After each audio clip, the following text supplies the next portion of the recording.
Ang dalawa sa mga kilalang tao ngayon sa Pilipinas, magkaiba man sila ng tinatahak na karera sa bansa ay hindi pa maiwasan na sila ay pagkumparahin ng kanilang mga tagahanga. Sila ay magaling bilang isang rapper at basketballista.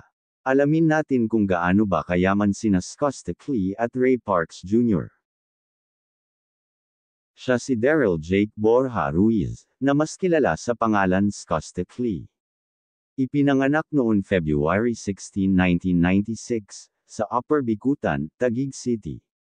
Ang isang kontrobersyal na figure sa lokal na hip-hop, siya ay marahil ang pinakatanyag na hip-hop artist sa Pilipinas mula noong huling bahagi ng 2010, hanggang sa unang bahagi ng 2020s. Siya ay nagtipon ng bilyon-bilyong pinagsamang stream sa lahat ng mga digital platform, tulad ng Spotify at YouTube. Siya ang pioneer ng genre ng Pinoy Trap, habang sinimulan niya ang mainstream trap movement sa bansa.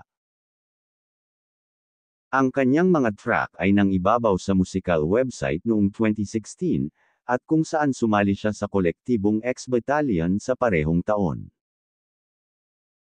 Wala naman na ipakitang mansion ang rapper, ngunit ayon sa ibang report mayroon din itong malaking bahay. Nagkaroon din ito ng sasakyan na Ford Ranger Raptor, noon sila pa ni Zainab. Ayon sa report ang halaga ng sasakyan ay nasa 2 million. Ayon pa sa ibang report sa TikTok, nagkaroon din daw ito ng Honda Civic RS, Ford Mustang na worth 7.7 million, at Jeep Wrangler worth 5.6 million. Ang mga pakikipagsapalaran sa negosyo ni Costa ay hindi malinaw na detalyado sa mga resulta ng paghahanap, ngunit kilala siya para sa kanyang karera sa musika bilang isang rapper, mang-aawit, manunulat ng kanta, at tagagawa ng record.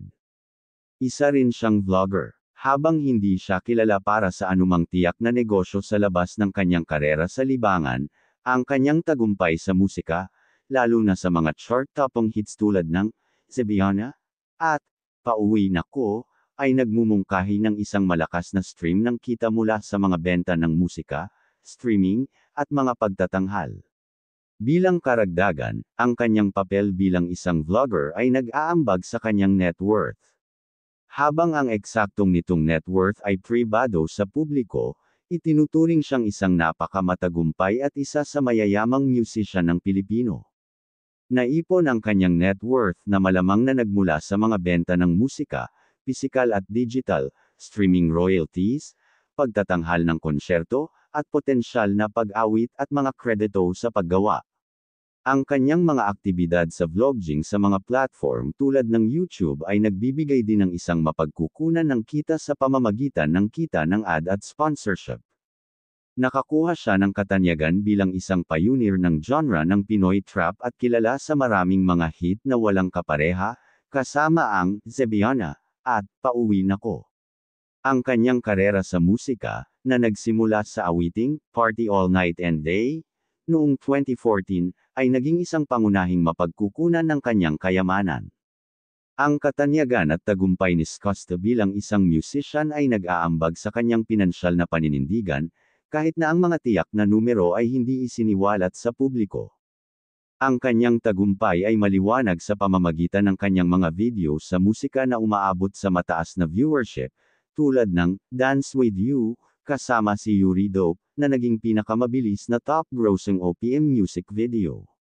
Mayroon din siyang malaking pagsunod sa social media, na karagdagang nag-aambag sa kanyang potensyal na net worth. Gayunpaman, ang mga tiyak na detalye ng kanyang mga hawak sa pananalapi at pag-aari ay pribado sa publiko. Ngayon ay patuloy ito na nagbibigay saya sa pamamagitan ng kanyang mga kanta sa lahat ng kanyang mga tagahanga na nagsusuporta sa kanya simula noon hanggang ngayon. Siya si Bobby Ray Barbosa Parks Jr., kilala sa pangalan Ray Parks. Ipinanganak noon February 19, 1993 sa Parañaque City. Nagsimula siyang maglaro ng organisadong basketball sa edad na 13. Bilang isang freshman at sophomore, nag-aral siya sa St. George's Independent School sa Collierville, Tennessee, kung saan siya ay pinangalan ng Tennessee's Division II AG Basketball bilang State's Private School Player ng taon noong 2009. Lumipat siya sa Melrose High School para sa panahon ng 2009 to 2010, at tinulungan ang kanyang koponan na manalo ng isang Class AAA State Championship. Noong November 2010, nakatuon siya sa Georgia Tech bilang number 31 ranked shooting guard class of 2011, ngunit kalaunan ay na-decommitted at sinundan ang kanyang ama pabalik sa Pilipinas. Noong September 2010, siya ay nakatala sa Information Technology at National University sa Maynila na may pag-asang maglaro para sa NU Bulldogs noong 2011.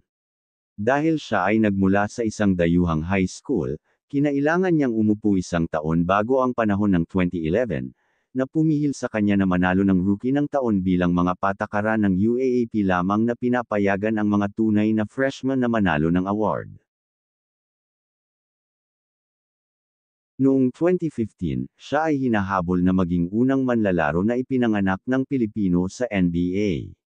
Siya ay automatikong karapat-dapat para sa 2015 NBA Draft bilang isang international player na naka-22 na edad sa panahon ng taon ng kalendaryo ng draft. Noong June 2015, bago ang 2015 NBA Draft, inanyayahan siya na magtrabaho para sa Utah Jazz, Brooklyn Nets, Dallas Mavericks, Atlanta Hawks at Boston Celtics. Siya ay hindi nabura, ngunit nakatanggap ng isang paanyaya mula sa Dallas Mavericks upang e-play para sa kanilang koponan sa Summer League. Sa 6 na laro para sa Dallas, nag-average siya ng 3.0 puntos at 1.7 rebound bawat laro, ang naging unang manlalaro na ipinanganak na Pilipino na maglaro sa Summer League. Siya at kanyang asawang si Zeyna Harake ay mayroon sariling mansion. Talagang napakaganda ng kanilang bagong bahay. Ang kanilang bahay ay may 3 palapag. Ang lower ground floor ay may kasamang garahe, service kitchen, at storage. Nagtatampok ang upper ground floor ng isang features living area, main kitchen, at lanay na may isang swimming pool. Ang ikalawang palapag ay ang master bedroom and guest room, habang ang ikatlong palapag ay naglalaman ng isang lugar ng play area at karagdagang mga silid tulugan. Nagkaroon din ng mga mamahalin sa sakyan ang basketbolista, binigyan din ito ni Zainab sa kanilang kasal ng new Toyota Land Cruiser worth 5.7 million pesos. Siya ay hindi businessman, kundi isang basketbolista. Kumikita siya sa pamamagitan ng kanyang paglalaro bilang basketball players. Habang si Bobby Ray Parks Jr. ay hindi kilala para sa mga pakikipagsapalaran sa negosyo, gumawa siya ng isang pangalan para sa kanyang sarili sa basketball court. Pumirma sa Nagoya Diamond Dolphins noong 2021 hanggang ngayon ng Japan's B-League as the team's Asian import. Kaya naman dahil dito ang kanyang net worth ay estimate na $5 million, o 282 million pesos na naipon sa kanyang bawat laro at mga iniendorsong mga produkto, kilala na mayroong isang maluho na pamumuhay, na madalas na nakikita ang pagbabagong mga mamahaling items sa si Zainab at ang kanyang mga anak. Ang video na ito ay for entertainment at hindi kinukumpara ang kanilang yaman kundi inaalam lang natin ang bunga ng kanilang pagsusumikap bilang mga artista.